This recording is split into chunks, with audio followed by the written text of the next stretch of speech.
Hello, class. I'm so excited to see your beautiful, shining, smiling faces. Welcome to my special lecture on ASMR. I'm really grateful that you took the time out of your very busy schedules to come to my special lecture. And I said that, but there is only one person here. It is just you. It is just me and you, and that is okay. This is extra credit. I did not say it was mandatory. I didn't say that anybody had to come. I did just, mention it multiple times. I sent a few emails. I sent a few, just a few little notifications on the campus system. But maybe everybody is just really busy. But I don't want to harp on about that forever. The point is that you're here, my number one student. You are here and very excited to learn about ASMR. Yes? Yes! I knew you would be. I know it's bad for a teacher to say that they have favorite students, but I knew there was something special about you. You just gave good vibes and you actually showed up. Which is, more than I can say for some of your classmates who are on, my roster, but I swear I've never seen them or met them in my life. I guess those things happen. I'm sure they'll come to the final exam and ace it. There are some students like that. Whatever floats their boat. But anyway, I digress. I go off on tangents. That is why everyone refers to me as their favorite lecturer ever. Because I'm big on tangents. But let's get right into the meat of the matter. Today's special lecture is about ASMR. So, first we're going to do a brief breakdown on the history of ASMR. We're going to explain what it actually stands for, because yes, it does stand for something. Then I'm going to explain my backstory with ASMR. Your professor's very own backstory. Yippee. Then we're going to do some practical demonstration of triggers, which I will explain what those are as we continue through the lecture. So if at any point you have any questions, you don't even need to raise your hand, because it's just the two of us. I will know it's you. Okay? So, let's begin with the history of ASMR. So actually, ASMR is really a phenomenon, right? We can really define it as sort of an abstract phenomenon that each person experiences. But the ASMR community first emerged in recorded history in around 2007. People on a forum were posting about their shared experiences, feeling some type of sensation, feeling maybe even like a tingly feeling in response to certain sounds. So then, in 2010, the term ASMR was officially coined by, I believe it was actually by a YouTuber. So for the first time, I believe ASMR community was previously known as the whisper community, because frequently in ASMR, people whisper. And that's pretty standard ASMR feature. But not ASMR has to be whispered. It doesn't have to be whispered, but it can be, and it often is. So that's why it was referred to as the whisper community. But ASMR was coined, and that is how we refer to it now. So, as you are my one and only dear student in attendance today, would you like to take a guess as to what ASMR stands for? Yeah, because it does stand for something. So the A, the S, the M, and the R all stand for different words. Wait, you seem to know. Wait, have you heard of ASMR? Are you a fan? Did you hear about it on that TikTok app? Maybe you heard about it on YouTube. I wasn't expecting you to actually get any right. That's amazing. Claps for you. Small claps for you. Well, since I'm the teacher, I do have to explain it a little bit. So the A stands for autonomous, which means spontaneous, self-governing. The S stands for sensory. So sensory is pretty self-explanatory, right? Relating to the senses, or having to do with sensations. So the M might be a little more difficult, right? The M stands for meridian. Now, meridian can have multiple different definitions, right? You may have heard of the prime meridian, but the origin of that word actually comes from a Latin word meaning midday. But in terms of ASMR, this type of meridian definition relates to a peak, a climax, or the point of highest development. And the R stands for response, referring to an experience triggered by something external or internal. That's pretty self-explanatory also. So to sum all that up, that basically means, in layman's terms, good sound make brain go bird. A lot of creators who make ASMR online will do certain sounds, and those sounds are called triggers. And those triggers will elicit sometimes a physical tingly sensation in the listener, but a lot of times it's also just a sense of calm, a sense of relaxation. And these tingles that people feel can be experienced primarily in the scalp, neck, and the back, but people can get them all over. There's not just one correct way to get tingles. And like I said, some people actually don't even get tingles and they just get a sense of calm for ASMR. It really helps people relax, really catch their breath after a long day. A lot of people use it to help them sleep too. So in terms of my personal relationship with ASMR, like, Professor Niko, why are you doing this as your special lecture? Well, let me tell you. I discovered ASMR a long time ago. A long time ago. Professor Niko is over 100 years old. Okay, that is a joke. That is a joke. I'm youthful. I discovered ASMR in around 2018. And honestly, if we're being real with each other, just me to you to me, or while I'm talking, so me to you, I actually don't get tingles that often. And I watch ASMR every day, but a lot of times I don't even use headphones. Yes, it's not like it's a requirement to use headphones. Lots of people are non-headphone users. They're just blasting that ASMR through their speakers like a Giga Chad.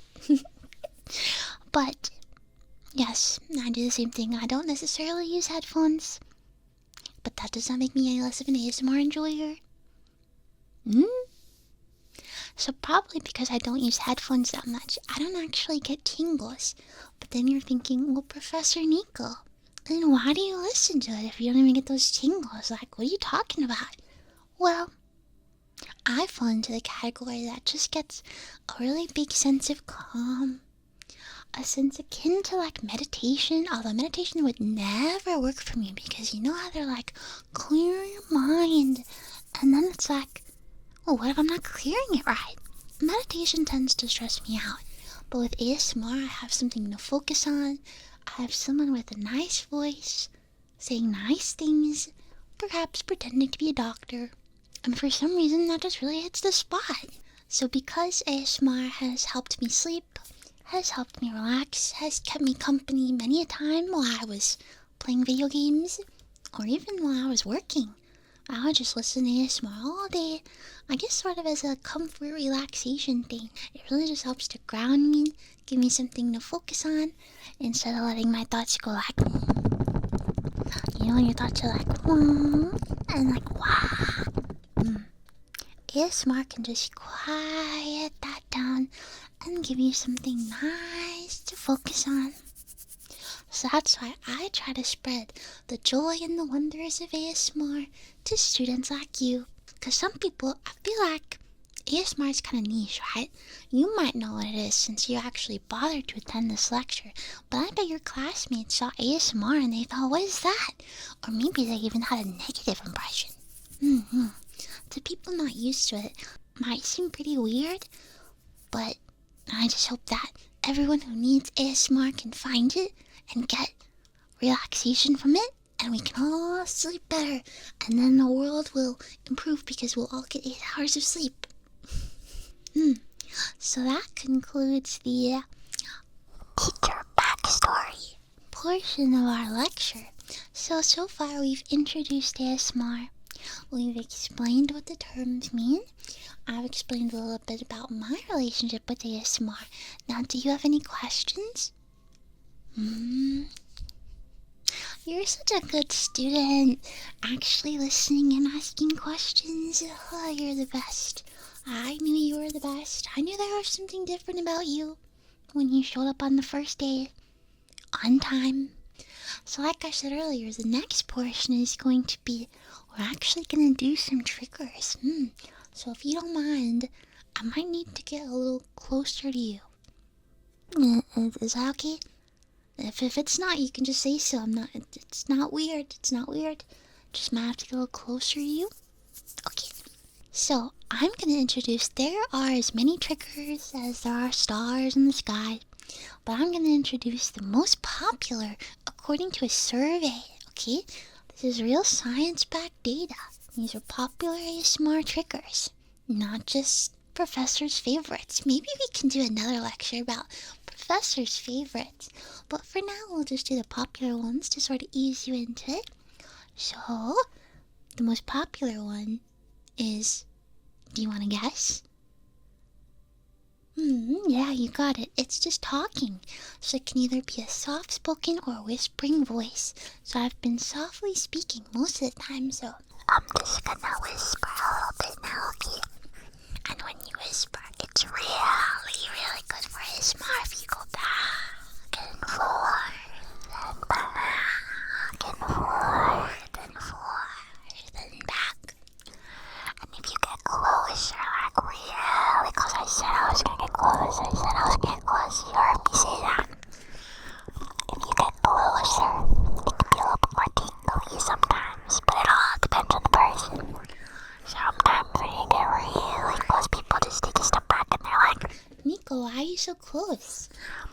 But it's for the ASMR purposes, they just don't get it. Because we're so close like this, it's really critical for the person doing ASMR to not breathe too hard. If you breathe too hard, that's not good. Like, I'm sure it's okay in your daily life, but in terms of ASMR, you can't just be like breathing really hard. That wouldn't sound good, in my opinion. But the closer that we get like this, doesn't it feel like the ASMR is really transmitting? What do you think? And even if you're doing a binaural like this, that means, relating to both ears on both sides. It's important not to let the other side feel neglected or anything.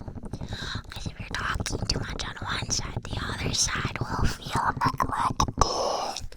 And we don't want anyone's ears to feel neglected. That is not a part of ASMR 101. But then, of course, it doesn't have to be that close. You can whisper from a semi-socially acceptable distance from all the way back here. Oh, wait, what if we social distance? I think I'm a little too far. I don't think this is good. I feel like I'm screaming. I feel like if we social distance, that's not good. Social distancing is good in, certain situations, but not for ASMR. Social distancing is a no for ASMR. I'm glad that we cleared that up. But somewhere around here would be okay. So I'm not directly on top of you like this, but maybe over here like this. There's really a zillion ways to do it. And the thing is, the most number one popular trigger is whispering, but it all depends on the person's voice. There are many different voices in ASMR, right?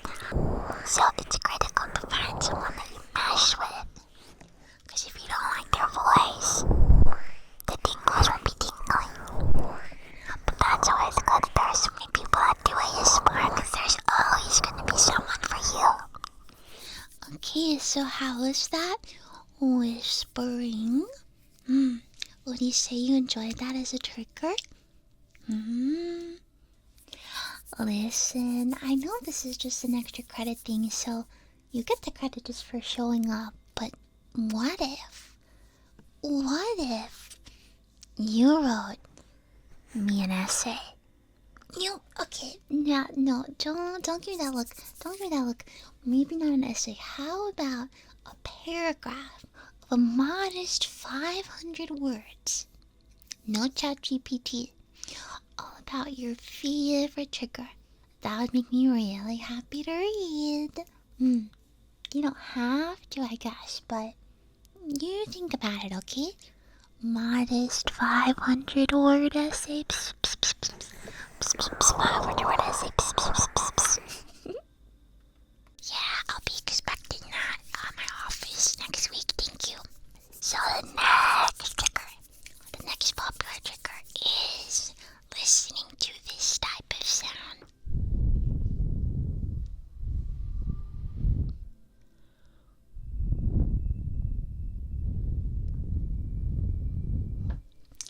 Yep, that's just blowing into the microphone. Like I said during the whispering portion, it's important to manage your breathing.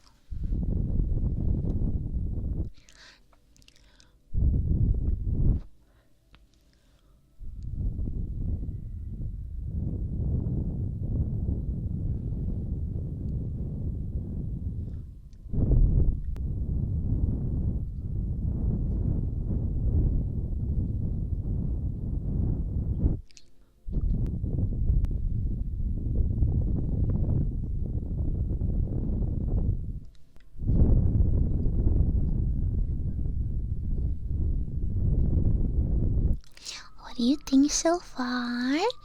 Oh, looks like it's pretty windy outside our classroom, huh? Good thing we're in here.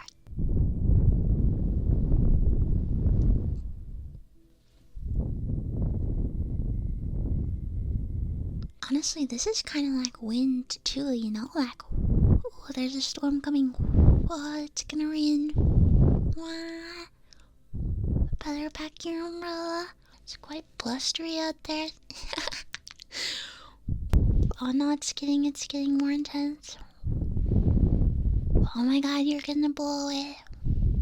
Oh my god.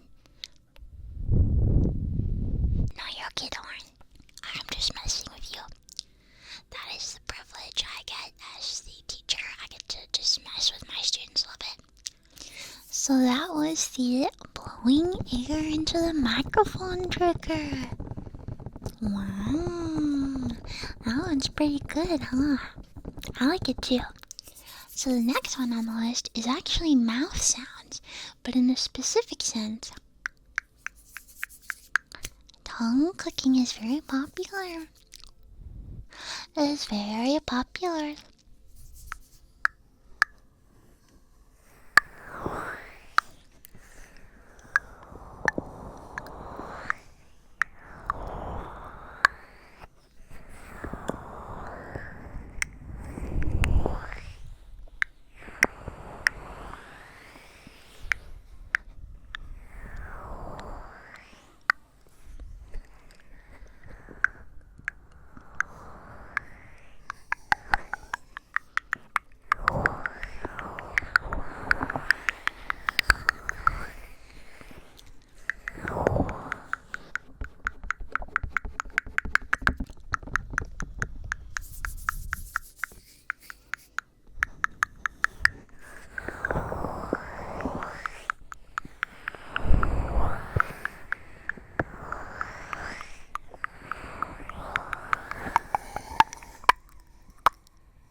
There can be lots of different speeds, like really slow.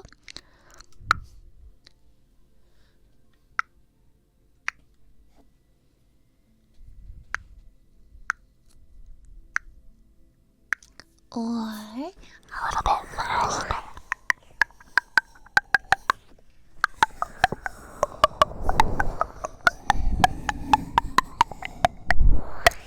I find that when I watch ASMR, I do enjoy some mouth sounds, but I like them to be naturally